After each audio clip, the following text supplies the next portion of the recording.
SEN John Barrasso, Biden and Democrats are the party of chaos outnumbered. Panel discusses President Biden's performance in office. For 8 months, the Democrats have been in control of the White House and Congress. In that time, America has veered from calamity to calamity.If there's one thing that is now clear, it is that the Democrats specialize in creating chaos. Since January, we've gone from "the adults are back in charge" to President Biden's shocking admission during the Afghanistan humiliation that, to have gotten out without chaos ensuing, I don't know how that happens. That chaos left 13 US troops and over 100 Afghans dead. Hundreds of Americans were left stranded behind enemy lines. The president's dishonorable Afghanistan abandonment will put America in peril for decades. Tuesday, Secretary of State Antony Blinken came before Congress to answer for the Biden administration. I told him when he appeared before the Senate Foreign Relations Committee that the withdrawal from Afghanistan was an epic failure that left our enemies emboldened and our allies enraged. Afghanistan is only the latest and most tragic example. On immigration, the president rescinded President Trump's Remain in Mexico migrant policy only to later to be reversed in court.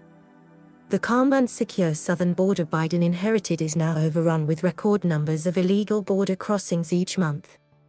In a candid moment, his Homeland Security Secretary warned that if our borders are the first line of defense, we're going to lose. Combined with these fiascos has been the left's call to defund the police as violent crime rates spike in our most vulnerable urban neighborhoods. Then there's the chaos created by the so-called American Rescue Plan. Democrats flooded the economy with borrowed money and paid people more to not work than they would make as part of the workforce. It's wreaked havoc with supply chains and fueled price surges not seen since Jimmy Carter's presidency. The Democrats haven't spared American energy, either. President Biden's rash decisions to kill the Keystone XL pipeline and to ban oil and gas development on federal lands jeopardize our energy security. The president's shameful submission on the Russian Nord Stream 2 gas pipeline gives Vladimir Putin a stranglehold over European gas supplies. It also allows Russian shipments to bypass Ukraine, at a time when Russian troops continue to threaten that country.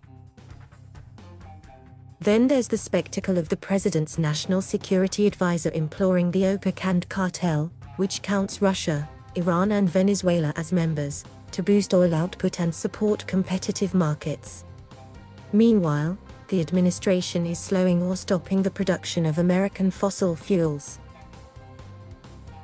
Democrats are set on ramming through the Senate an obscenely expensive tax and spending blowout drafted by Senator Bernie Sanders, IVT.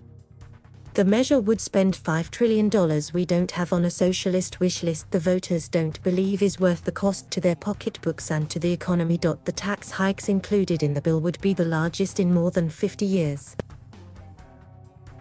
Democrats want to bureaucratize childcare, further socialize healthcare, supersize the Internal Revenue Service, grant amnesty to illegal immigrants, and manipulate housing markets. Their bill would impose the Green New Deal and set a deadline to eliminate politically unfashionable energy that generates 60% of our electricity. It includes punishing fees on American companies in order to push reliable and affordable energy sources out of business. The same people who failed on Afghanistan now claim we can tear down and rebuild the power grid in little more than a decade. What we'll get is the California model of electricity, with sky-high utility bills and rolling blackouts. One study estimates a staggering price tag of $4.5 trillion to implement the Democrats' risky scheme. That's $2,000 per household per year.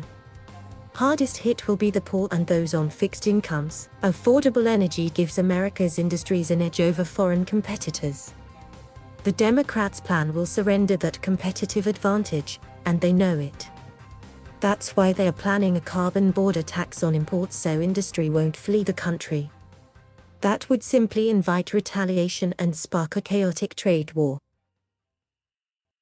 Even worse, the Democrats' green scheme will make us more dependent on foreign supply chains dominated by adversaries and tainted by human rights abuses.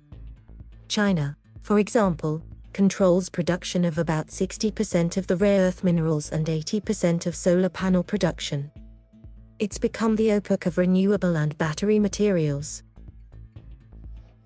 Solar power accounts for roughly 3% of America's power today.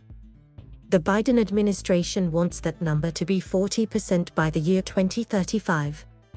To meet that goal, we will have to send hundreds of billions of dollars to Chinese companies. Given this parade of horribles, it's no wonder the spread between voters who think the country's on the wrong track versus the right track has jumped 23 points since May.